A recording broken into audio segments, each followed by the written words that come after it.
trong cái sang giàu ấy nâng ngoài sang bay phui quế hay là yang rồi thử thở mà phui quế nâng ngoài phui quế ngọc của cái này được ra gồm ngầm mà phun ngầu ấy nâng ngoài ruộng tự sĩ tự cần khé ní sừng ní ăn lát lang li lang từng phê arono mà sam gặp chú thá giải hòa sẽ yoshi luôn rồi cái giàu ấy ngã ta cái yoshi lắm giải hòa cầm xe nữa rung đi nigø thật đi nigø khơi mong đi nigø bữa đó sang mà na lắm giải hòa sẽ cầm ye bữa đó shøngran nói với giải hòa sừng đi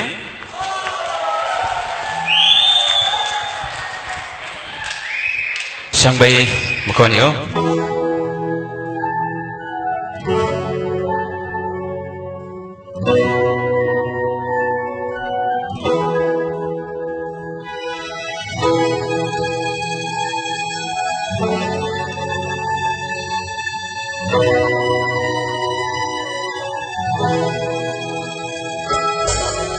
mong mà sam ri nơ sam mây ra si ri